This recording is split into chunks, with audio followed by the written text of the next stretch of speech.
LeBron at Redick inamin na umasa na lang daw sila kay Dalton Knecht kanina. Pero bago yan LeBron James sinabi na kung kailan siya magre-retiro. Ito nga ay matapos ang pangatlong triple-double performance niya ngayong season. Na kung saan ay gumawa lang naman ito sa kanilang rematch game laban sa Memphis Grizzlies ng 35 points, 12 rebounds at 14 assists. Kaso ay wala naman itong si Ja Morant kanina dahil na rin sa nakuha nitong injury sa una nilang paghaharap. Pero naglaro naman itong kanilang defensive guard na si Marcus Smart.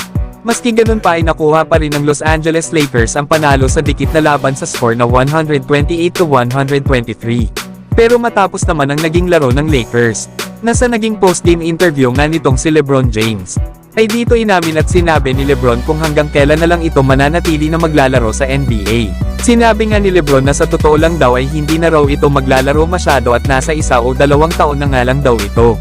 Dagdag pa ni LeBron James ay hindi na nga daw ito maglalaro till the wheels fall off. Kumbaga mga idol ay hindi na siya maglalaro na kung saan ay gamit na ang gulong which is ang kanyang katawan. Syempre mga idol ay wala nang dapat pampatunayan si LeBron James lalo at nakasama na nito maglaro para sa iisang kupunan ng kanyang anak na si Bronny James sa NBA. Isa pa ay marami ng accomplishments na nagawa si LeBron sa kanyang NBA career kasama na nga dito ang 4 na NBA titles sa 3 magkakaibang kupunan. Kaya habang nakikita pa natin na malakas pa si LeBron na naglalaro sa NBA, ay dapat ay maging masaya na lang tayo para sa isang player na inspirasyon sa ibang mga manlalaro sa buong mundo.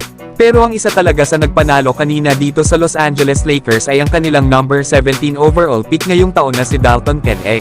Ito nga ang naging sandala ng Lakers kanina laban sa Memphis Grizzlies dahil na foul trouble itong si Anthony Davis, na kung saan ay pagdating ng 3 minutes and 51 seconds sa third quarter ay nakuha niya ang kanyang ika-5 foul. Kaya napilitan ng Lakers na ilabas muna ito sa laro at ibinalik na nga lang ito ng Lakers ay under 7 minutes na lang sa fourth quarter. Pero habang wala si Anthony Davis ay grabe ang mga 3-pointers na pinakawala ni Dalton Knecht, na gumawa lang naman kanina ang rookie ng Lakers ng 19 points, 2 rebounds, 3 assists at 1 steal. Ang malupit pa dito ay isa lang ang naging sablay niya sa field goal na may 7 out of 8. Habang perfect 5 out of 5 shooting naman ito beyond the arc. Kaya grabe talaga itong si Dalton Knecht na pinahangangan nito itong si LeBron James. Nang matanong kasi si LeBron ng isang reporter matapos ang kanilang naging laban sa Memphis Grizzlies, na kung ano ba daw ang power na ginamit ng Lakers para makabalik sa laro at makuha ang panalo. Lalo at na foul trouble nga daw itong si Anthony Davis kanina.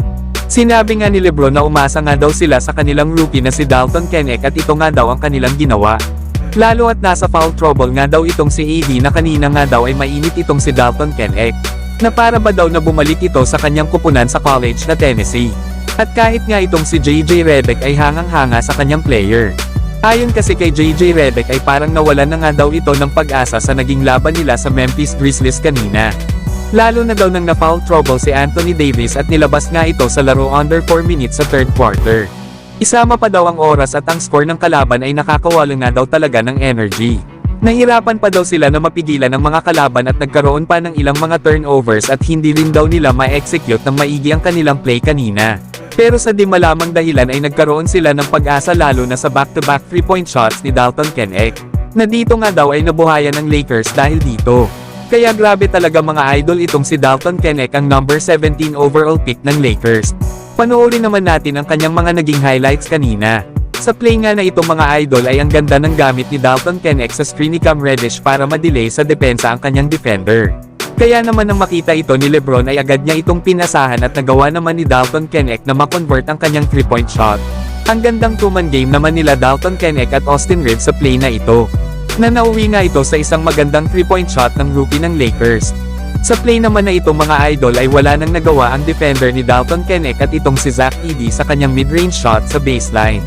Dito naman mga idol ay iwan ng former Lakers bigman sa turnaround fadeaway shot na ginawa ni Dalton Knecht. Sa play naman na ito mga idol ay dito na nagsimula ang back-to-back 3-point shot ng rookie ng Lakers. Inakala pa nga ng defender ni Dalton Knecht na nahuli niya na ito. Pinasa lang pala nito ang bola kay Rui Hachimura na nag-relocate lang pala ito sabay balik ng bola kay Dalton Knecht para sa isang 3-point shot. Nasinundan niya din ito kaagad ng isang wing 3-pointer, na sa pagsisimula pa nga lang ng fourth quarter ay sa kaparehas na pwesto, ay tumira na naman si Dalton Knecht ng isang wing 3-point shot na dahil dito ay 2 points na lang ang kalamangan ng Memphis. Nasa sumunod naman na play ay dito na na-hype ang mga Lakers fans dahil sa ganda ng alley-oop pass ni Dalton Knecht kay Christian Toloco. Sinundan niya pa ito ng magandang assist kay Anthony Davis. Pero hindi lang naman sa opensa maaasahan itong rookie ng Lakers dahil maaasahan din ito pagdating sa depensa. Pero kayo mga idol, ano ang masasabi nyo sa performance ng naging rookie ng Los Angeles Lakers na si Dalton Knecht?